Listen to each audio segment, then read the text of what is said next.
The revelation of the revelation. The four Gospels explained by their writers by Jean-Baptiste Roustaing, 1881. Source: www.tinyurl.com/the4gospels. Patience, resignation, charity, and morality. Matthew, chapter 5, verses 38 to 42. And Luke, chapter 6, verses 29 and 30. Matthew, you have heard that it was said, an eye for an eye, and a tooth for a tooth. But I say unto you, resist not evil, but whoever shall smite thee on thy right cheek, turn to him the other also. And if any one should sue thee, and take away thy cloak, give up to him thy coat also. And if any one should compel thee to go 1 mile, go with him 2. Give to him that asketh thee, and do not turn away from him who would borrow of thee. Luke. To him who strikes thee on one cheek offer also the other, and from him who taketh away thy cloak, withhold not thy coat also. And give to every one who asketh thee, and from him who taketh away thy goods demand them not back. Section 85. The meaning of these words, when interpreted according to the Spirit and not according to the letter, is obvious, if you consider the age and the men to whom Jesus spoke, and the object of his mission, which was so full of self-abnegation, devotion, love and charity. He scattered seeds, both by teaching and example, which were destined to bear fruit both at the time and afterwards. The precepts of the old law were designed to inspire fear in men who could not be influenced by any other motive.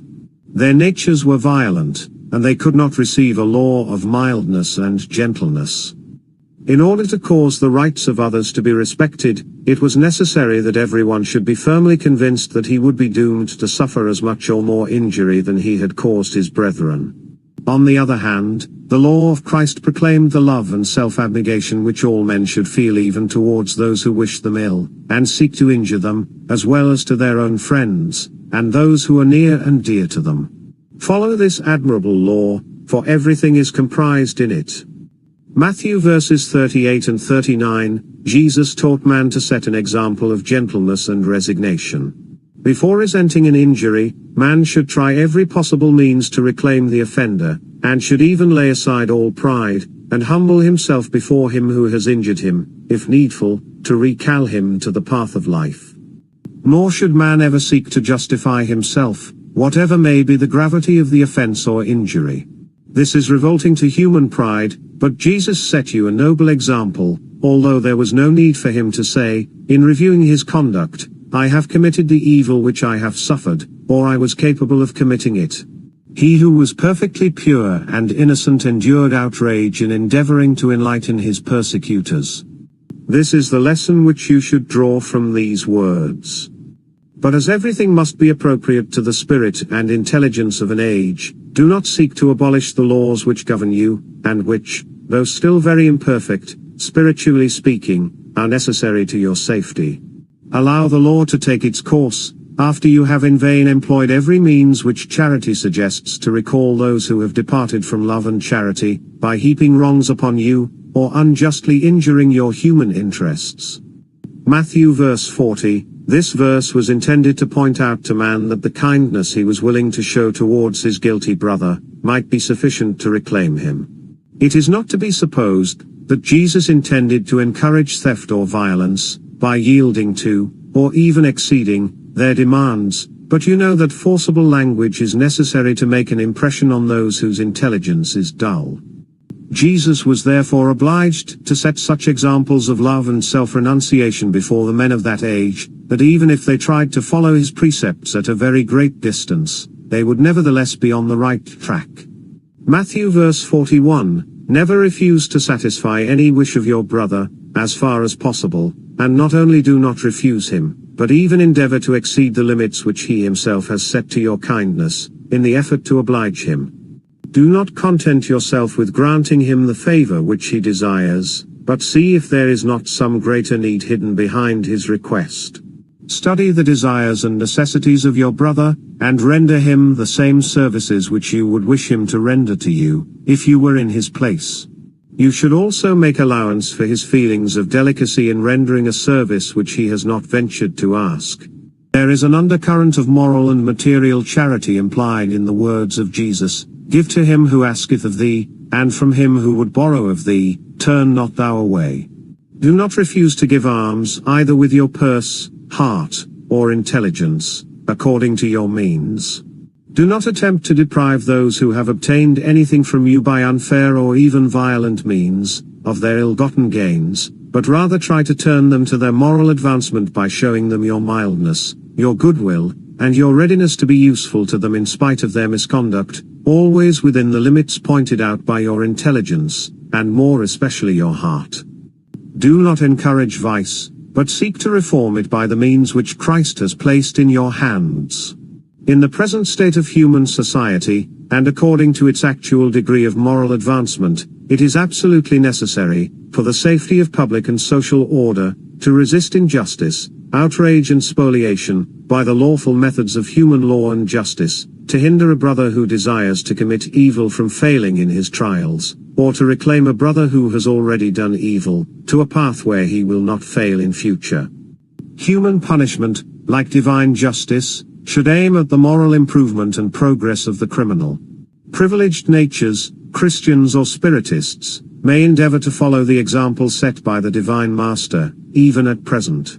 Let them follow these gospel precepts of humility, abnegation, renunciation, charity and love, with the hope and intention of improving the condition of the good, and in causing the wicked to blush and to reflect. Such precepts and examples, constantly repeated, cannot fail to bear fruit in future ages.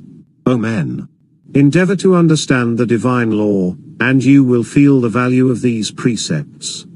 It is not yet given you to practice them, and your laws are appropriate to the present needs of society, but the day will come when the only tribunal to which men will be subjected and the only judge worthy to shed light on their differences will be God, and all will bow before his tribunal. Yes, the day will come when the conscience of man himself will enable him to judge his own thoughts and actions, and he will see himself as he is.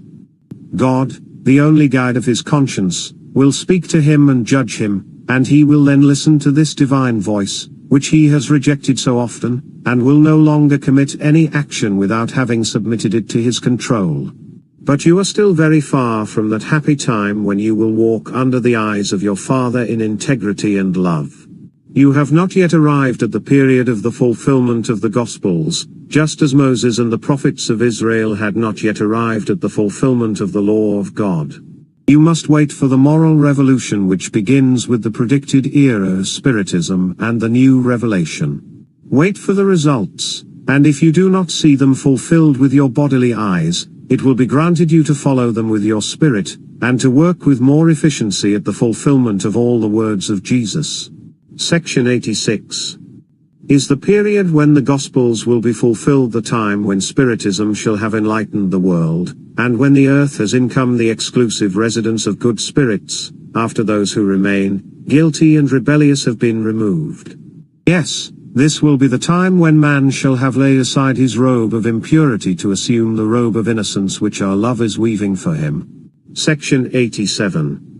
Will the slow and progressive moral revolution necessary for the fulfillment of the words of Jesus be accompanied by a physical revolution affecting man, the various kingdoms of nature, and the constitution of our globe? The physical revolution which must take place contemporaneously with the moral revolution, as we will explain to you at the proper time, was predicted by Jesus during his earthly mission, and was recorded, though veiled, in the Gospels, and in the revelation made to John in the Isle of Patmos. Physical progress takes place contemporaneously with moral progress. The requirements of nature change when those of the soul are purified, and little by little, by a transition which it would be difficult for you to appreciate, the physical constitution of man and his globe, which is already modified, will be progressively transformed. This may be confirmed to you by the various geological phases which the earth has already passed through, and it will still be progressively purified and modified to provide a human dwelling corresponding to the purity of spirits who have laid aside all their vices and weaknesses. The ascending scale in the path of progress will be pursued by the animals, plants, and all the kingdoms of nature, at the same time as by man, to maintain the harmony of your planet. You may easily perceive, even now, that fierce or intractable animals begin to submit to the yoke of man. This is a beginning, and everything must feel the effects of progress towards the good time to come, but it will be long and difficult. Economize and concentrate your powers to attain and rest happily in the love of the Father.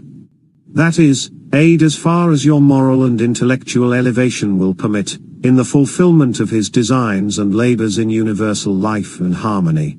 Section 88. Do not the words, an eye for an eye, and a tooth for a tooth, refer, under a veil, to the justice of God, and to the purification and progress of the guilty spirit by expiation and reincarnation? Yes, certainly. Everything recorded in the Old Testament has an allegorical character, which you will be able to understand as you advance in spiritual science. The revelation of the revelation. The Four Gospels explained by their writers by Jean-Baptiste Roustaing, 1881. Source: www.tinyurl.com/the4gospels.